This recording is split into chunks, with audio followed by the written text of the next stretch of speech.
নমস্কার, বিগ স্টোরিতে আপনাকে স্বাগত জানাই। আপনার সঙ্গে রয়েছি আমি দেবারতী। উৎসবের মরশুম দরজায় কড়া নাড়ছে। একের পর এক গণেশ চতুর্থী, বিশ্বকর্মা পুজো, দুর্গা পুজো, কালী পুজো, ভাইফোঁটা। বাঙালির তো 12 মাসেই 13 পার্বণ। কিন্তু এরই মাঝে বাজারে ছড়িয়ে দেওয়া হচ্ছে একটা আতঙ্কের পরিবেশ। কিসের আতঙ্ক? শর্করার দাম বা চিনির দাম নাকি রেকর্ড ছুঁয়েছে। মিষ্টির দোকানে হাঁড়ির হাল হতে চলেছে নাকি। আর এর জন্য আঙুল তোলা হচ্ছে মোদি সরকারের দূরদর্শী জাতীয় নীতি E20 পেট্রোল বা ইথানল ব্লেন্ডেড ফুয়েল পলিসির দিকে। কিন্তু বাস্তবতা কি সত্যি তাই, নাকি মোদি সরকারের মাস্টার স্ট্রোক আত্মনির্ভর ভারত ও শক্তি নিরাপত্তার নীতিকে ব্যর্থ করতে অসাধু কালোবাজারি সিন্ডিকেট আর রাজনৈতিক বিরোধীরা একটা সাজানো চিত্রনাট্য তৈরি করছে? আজ বিগ স্টোরিতে আমরা উন্মোচন করব এই চিনি বিতর্কের পেছনে আসল সত্য। দেখাবো কিভাবে প্রধানমন্ত্রী নরেন্দ্র মোদীর বলিষ্ঠ নেতৃত্বে একদিকে যেমন দেশের জ্বালানি নিরাপত্তা সুরক্ষিত হচ্ছে, অন্যদিকে দেশবাসীকে উৎসবের মরশুমে স্বস্তি দিতে ইতিমধ্যেই সরকারের তরফে নেওয়া হয়েছে ঐতিহাসিক সিদ্ধান্ত। একটু তথ্য এবং পরিসংখ্যান দিয়ে শুরু করা যাক। সংবাদ মাধ্যমের একাংশ এবং বিরোধী দলগুলো দাবি করছে মহারাষ্ট্রের কোলাপুরে পাইকারি বাজারে 100 কেজি চিনির দাম বেড়ে 5,350 টাকা হয়েছে। খুচরো বাজারে কলকাতার দাম কেজি প্রতি 60 টাকা, মুম্বাই ভোপালে দাম হচ্ছে 58 থেকে 63 টাকা, পাঞ্জাবের ক্ষেত্রে দাম হচ্ছে 65 টাকা। চিনির দাম বৃদ্ধিতে উদ্বিগ্ন কলকাতার ক্রেতা বিক্রেতারা। কি বলছেন তারা? আমরা কথা বলেছিলাম, শোনাবো তাদের বক্তব্য বা তাদের চিন্তার জায়গাটা। দেখুন, অসুবিধা হচ্ছে, ওরাও কম লিছে, যার 2 কিলো লাগবে ওই কিলো লিছে, অনেক কাস্টমারের সঙ্গে সমস্যা হচ্ছে, সবাইকে বোঝাতে হচ্ছে। মহাজন বলছে কি 80 টাকা অবধি যাবে দাম। এটা তো আমরা বলতে পারবো না, আমরা যেভাবে কিনছি বেশি অত মাথা আমরা লাগাই না। সমস্যা সমস্যা বিরাট সমস্যা। কিছু হ্যাঁ, সেটা শুনছি তো 80 টাকা হতে পারে, কিছু করার নেই।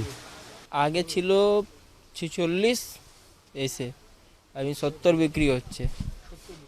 কিনারা পয়সাটা 70 বিক্রি, অনেক দাম বেড়ে গিয়ে 20 টাকা কিলো বৃদ্ধি। প্রত্যেক দিন হোলসেল মার্কেটে, পোস্তা মার্কেটে 100-200 টাকা করে বাড়ছে। 10 দিন আগে চিনির দাম যেটা ছিল হোলসেল মার্কেটে 52 থেকে 55 টাকা, S30 52 টাকা, আর মিডিয়াম M30 53 টাকা, আর বলরামপুর বা যারা ডিসিএম এগুলো 55 টাকা। প্রত্যেক দিন 100-200 টাকা করে বাড়ছে। এখন বর্তমান দাম হয়ে গেছে S30 চিনির দাম 63 তো 30 হোলসেল মার্কেটে, আর যেটা বলরামপুর বা ডিসিএম জাতীয় চিনি M30 চিনি সেটা 65 টাকা দাম হয়ে গেছে। এবার আমরা খুচরো দোকানদাররা 65 টাকা চিনি কিনে বেচবো কী দাম? সমস্যা নেই বলুন তো, কোনটায় সমস্যা নেই? প্রত্যেকটা জিনিসের দাম বেড়ে যাচ্ছে। সামান্য একটা আনতে গেছি ব্যাগ, আমি বলি হ্যাঁ গো এইগুলো তো 15 টাকা করে কিনেছি, বলে না 40 টাকা। আমি 40? এবার মানুষের দাম কোথায় নিচে নেমে যাচ্ছে। মানুষ এখানে মরছে, ওখানে মরছে, ওইখানে মারছে, আর জিনিসের দাম বাড়ছে। সাধারণ মানুষের মধ্যে এই ক্ষোভটা হয়তো জাস্টিফাইড, কিন্তু কেন বাড়ছে দাম তার একটা সার্বিক ধারণা আজকে বিগ স্টোরিতে আপনাদের দেব। চিনির দাম বৃদ্ধির প্রভাব মিষ্টির বাজারেও পড়ছে, তবে বর্তমান পরিস্থিতিতে মিষ্টির দাম বৃদ্ধি করা যাচ্ছে না বলে জানিয়েছেন মুর্শিদাবাদের মিষ্টি বিক্রেতারা। ক্রেতা এবং বিক্রেতাদের মধ্যে উদ্বেগ অন্য জেলাতেও রয়েছে। কি বলছেন এরা দেখাই আপনাদের।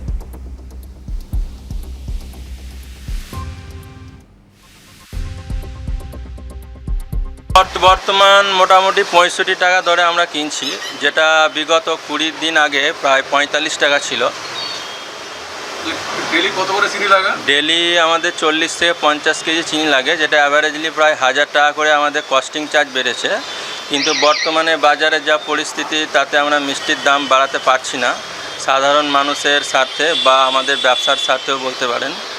আমাদের একটাই অনুরোধ সরকারের কাছে বা ঊর্ধ্বতন কর্তৃপক্ষের কাছে, যাতে চিনির দামটা যেন নিয়ন্ত্রণে থাকে বা যে পর্যায়ে ছিল পর্যায়ে থাকলে ভালো হয়, কারণ আমাদের মতন ক্ষুদ্র ব্যবসায়ী বা আমাদের গোত্রে যে সকল মিষ্টান্ন ব্যবসায়ী আছে তাদের পক্ষে খুবই লস হচ্ছে। এখন বর্তমানে 65 টাকা, আগে কিনছিলাম 36 টাকা কিনছিলাম, এখন 65 টাকা কিনতে হচ্ছে। অনেকটাই তো বেড়ে গেল। হ্যাঁ, বেড়ে গেছে। চায়ের দাম কি বেড়েছে? না, চায়ের দাম এখনো বাড়েনি। না, অসুবিধা হচ্ছে? অসুবিধা একটু হবেই, লাভের সংখ্যা কমে গেছে। লাভের সময় কমে। আখ উৎপাদন ভালোই হচ্ছে, তারা ভালো দামও পাচ্ছেন, জানাচ্ছেন মালদার আখ চাষিরা। দেখুন, তবে এই আখটা তৈরি করে পাবলিক নিচ্ছে না, মিলে চলে যাচ্ছে সব। কোথায় যাচ্ছে, কোন মিলে? এই যে কুশিয়াল মিলে যাচ্ছে, আচ্ছা, ওখান থেকে কী করছে না করছে বলতে পারছি না, কিন্তু আমাদের এখান থেকে যায় আর কি। আচ্ছা, তো এটা কি এবার চিনিতে ব্যবহার হচ্ছে বেশি না পেট্রোলে? পেট্রোলেই করছে আর কি। আপনাদের কাছ থেকে পেট্রোলওয়ালারা কিনে নিচ্ছে? হ্যাঁ, কিনে নিচ্ছে। তো সেটা কি পেট্রোলে তৈরি করা হচ্ছে?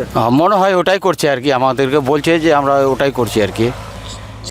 দেখতে পাচ্ছেন আপনাদের সামনে রয়েছে আখের ক্ষেত। এই আখ আমরা দীর্ঘদিন থেকে চাষবাস করি। বর্তমানে যা কন্ডিশন রয়েছে, আখ তো উৎপাদন ভালোই হচ্ছে, তেমন কিছু না যে খারাপ হচ্ছে আখ, কিন্তু এই আখ কিন্তু চিনির পারপাসে যে আগে ব্যবহার হতো সেই আখ তো আর ব্যবহার হচ্ছে না, এখন চলে যাচ্ছে শুনছি নাকি এথনলে। ফলে আজকে চিনির দাম হু হু করে বেড়ে যাচ্ছে। এই তো চলছে বর্তমান দেশের পরিস্থিতি। কিন্তু এই পরিসংখ্যানের পেছনে সরকার কি ভূমিকা নিচ্ছে তা কি আপনারা খতিয়ে দেখেছেন? মোদী সরকার হাত গুটিয়ে বসে নেই। আমজনতার পকেটে যাতে টান না পড়ে তার জন্য এক অভাবনীয় এবং বলিষ্ঠ সিদ্ধান্ত গ্রহণ করেছে সরকার। কয়েক দশক পর দেশের অভ্যন্তরে সরবরাহ স্বাভাবিক রাখতে এবং দাম নিয়ন্ত্রণে আনতে পুরোপুরি শুল্ক ছাড় দিয়ে 10 লক্ষ মেট্রিক টন চিনি আমদানিতে শিলমোহর দিয়েছে কেন্দ্র। কি সেই সিদ্ধান্ত? একটা খুব দ্রুত বিরতির পরে ফিরে এসে আপনাদের সঙ্গে শেয়ার করব বিষয়টা, যে ঠিক কি বলা হয়েছে এখানে, কোথায় এই সিদ্ধান্ত কেন্দ্রকে নিতে হয়েছে, কেন এই রকম একটা সিদ্ধান্ত কেন্দ্রকে নিতে হয়েছে, এবং অর্থনীতিবিদরা তারা কিভাবে বিষয়টিকে দেখছেন। দেশবাসীকে স্বস্তি দেওয়া কেন্দ্রের কাছে সবথেকে আগের কাজ, বা সর্বাগ্রে যে কাজটা কেন্দ্র করে, যে কোনো সিদ্ধান্তের নিরিখে আমি বলছি। তো সবার আগে জনগণ কি চাইছে, জনগণের সেবার জন্য কি করণীয়, সেটা সবার আগে কেন্দ্র দেখে। আর এক্ষেত্রেও বড় একটা সিদ্ধান্ত কেন্দ্র নিয়েছে। ভারত চীনের দ্বিতীয় বৃহত্তম উৎপাদক। সাধারণত ভারতে চীনের উৎপাদন বাড়তি হয়, সেখানে হঠাৎই মূল্যবৃদ্ধির জন্য সম্পূর্ণ উল্টো পথে যদি হাঁটতে হয় সরকারকে, তাহলে সরকারও নিশ্চয়ই কিছু একটা বিকল্প পথ ভাবছে। কেন্দ্রীয় সরকার সিদ্ধান্ত নিয়েছে 10 লক্ষ টন চিনি আমদানি করার। 1 দশকে এই প্রথম কেন্দ্রকে চিনি আমদানির সিদ্ধান্ত নিতে হয়েছে। কেন্দ্রীয় সরকার জানিয়েছে বর্তমান সময় থেকে 31 অক্টোবর পর্যন্ত চিনি আমদানি করা হবে। অক্টোবর উৎসবের মরশুম, এই সময় চিনির চাহিদা আকাশ ছোঁয়া থাকে। সেই কারণেই কেন্দ্রীয় সরকারের এই সিদ্ধান্ত। এর পাশাপাশি চিনির মজুতের উপরেও নিষেধাজ্ঞা করেছে সরকার। যে পাইকারি গ্রাহকরা মাসে 10 টনের বেশি চিনি ব্যবহার করেন তারা 15 দিনের বেশি মজুত রাখতে পারবেন না। 1 সেপ্টেম্বর থেকে 30 নভেম্বর পর্যন্ত এই নিষেধাজ্ঞা কার্যকর থাকবে বলে সরকারের তরফ থেকে জানানো হয়েছে। সরকারের এই সিদ্ধান্তে শীঘ্রই চিনির দাম কমবে বলে আশা করা হচ্ছে। ইতিমধ্যেই চিনি শিল্পের সঙ্গে যুক্ত ওয়াকিবহাল মহল তারা বলছে যে বর্তমানে দেশে চিনির কোনো ঘাটতি নেই। চিনির মিলগুলিতে পর্যাপ্ত পরিমাণ যোগান রয়েছে, যা আগামী নভেম্বর-ডিসেম্বর পর্যন্ত অন্তর্দেশীয় চাহিদা পূরণ করতে পারবে। ততদিনে নতুন চিনির যোগানও চলে আসবে, ফলে সংকট দেখা দেওয়ার সম্ভাবনা নেই। Indian sugar and bio energy manufacturers association একটা গুরুত্বপূর্ণ সিদ্ধান্ত নিয়েছে।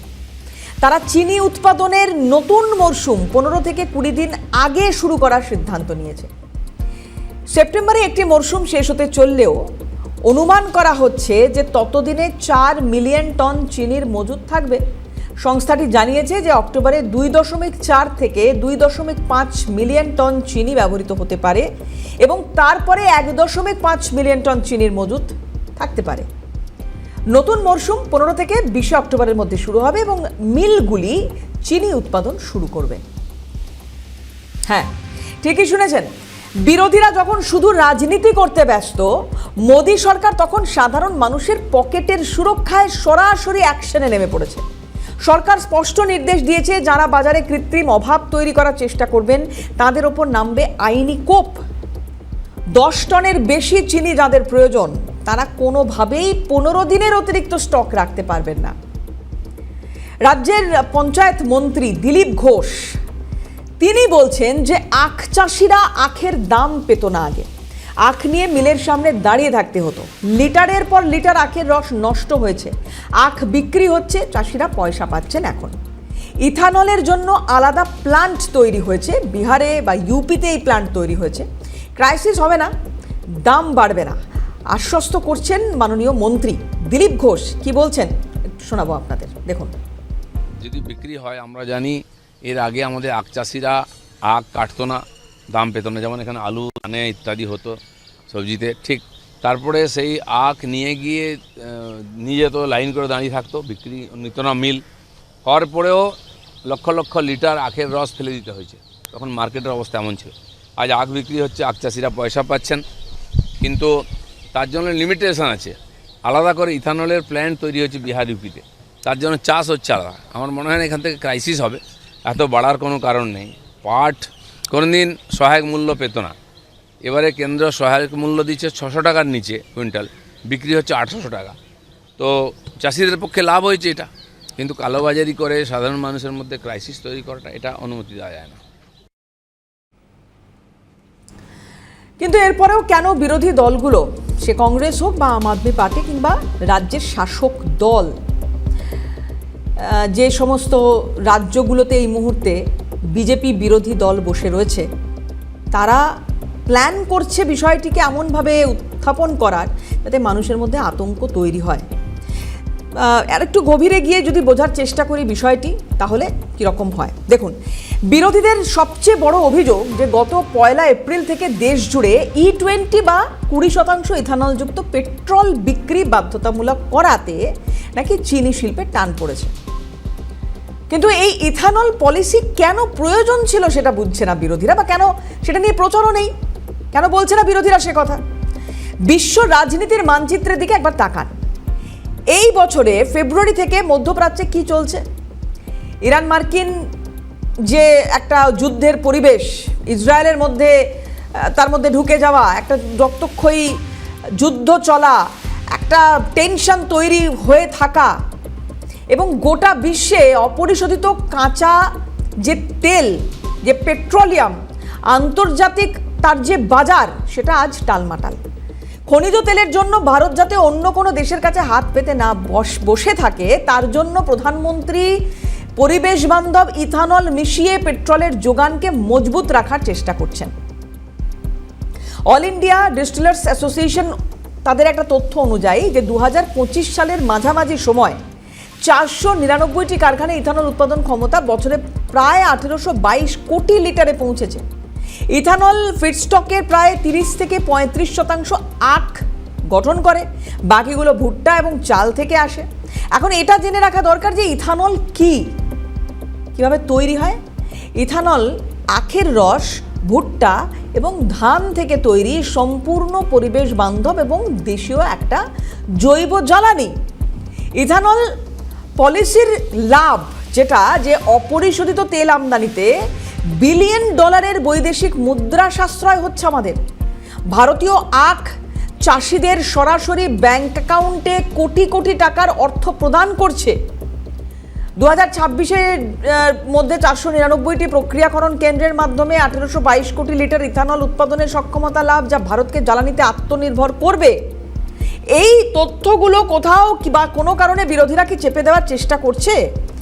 যে বিরোধীরা আজ দেশের জ্বালানি স্বনির্ভরতার বিরোধিতা করছেন, তারা কি চান যে ভারত আবার বিদেশি তেলের ওপর বা বিদেশ থেকে আমদানিকৃত সেই বিরাট পরিসংখ্যায় বা বিরাট মাপে সেই তেল আমদানির ওপর আবারও নির্ভরশীল হয়ে পড়ুক?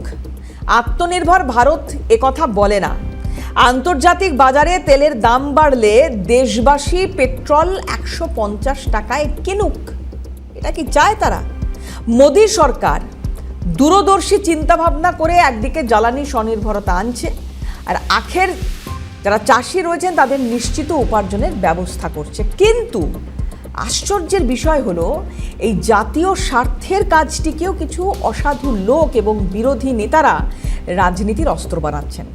রাজনৈতিক কাদা ছোড়াছুড়ির আসল মুখোশটা এবার খুলি। আম আদমি পার্টির সুপ্রিমো অরবিন্দ কেজরিওয়াল, কংগ্রেসের শীর্ষ নেতৃত্ব, তারা যে মন্তব্য করছে যে মোদী সরকার নাকি পরিকল্পনা না করেই এই নীতি নিয়েছে। কি অদ্ভুত বৈপরীত্য! কংগ্রেসের আমলে যখন চিনি স্ক্যাম বা ইথানল ব্লেন্ডিং ফাইলবন্দি হয়ে থাকতো, তখন দেশের বিদেশি মুদ্রা বিদেশের বাজারে জল হয়ে যেত। আর আজ যখন মোদী সরকার ভারতকে আত্মনির্ভর করছে, তখন তাদের গায়ে বড্ড জ্বালা ধরছে।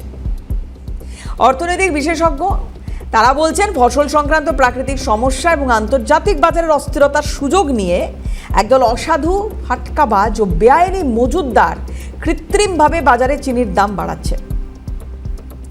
পাশাপাশি তাদের মধ্যে অনেকেই মানছেন বর্তমান পরিস্থিতির কথা বলেছি অর্থনীতিবিদদের সঙ্গে।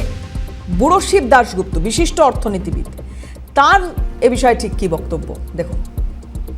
নলটা এখন আমাদের নতুনভাবে ভাবনার খোরাক দিয়েছে যে আমাদের এত দাম, এত খরচা যেটা হয়, আমাদের পেট্রোল মিডল ইস্ট থেকে নিতে হয়, যেহেতু এখন যেটা ওরা পাচ্ছে এবং চেষ্টা করছে, যদিও এর সম্বন্ধে অনেক প্রশ্ন উঠছে যে পেট্রোলের সঙ্গে মিশিয়ে এথানলটা মেশালে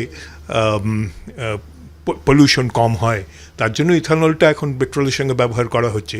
কিন্তু ইথানলটা আসে কোথার থেকে? এটা তো ওই সুগার কেন, যেটা আমাদের চিনির মানে আখের থেকেই তৈরি হয়। এখন যেটা হয়েছে সেটা হচ্ছে ইথানলটা এখন মোটামুটি ব্যবহারই করছে। আমাদের যে পেট্রোল এখন যে আমরা ব্যবহার করছি গাড়িতে, যদিও ক্ষতি হচ্ছে লোকে বলছে, গাড়িতে প্রায় 20% ইথানল থাকছে আর 80% পেট্রোল। মানে অর্থাৎ এটা অ্যাড করলে যেটা হয় সেটা হচ্ছে কি আমাদের মানে বলা যায় যে যে ফরেন এক্সচেঞ্জ, অর্থাৎ আমাদের যেই খরচা হয় বাইরে থেকে তেল আনতে, আমরা তো প্রায় সম্পূর্ণটাই তেলটা বাইরে থেকে আনি, সেই টাকাটা আমাদের বেঁচে যায়, মানে ফরেন এক্সচেঞ্জটা বেঁচে যায়। কিন্তু এর একটা ফল এদিকটা যেটা হয়েছে, ইথানল ব্যবহার করাতে সুগার কেন বা এই আখের রস,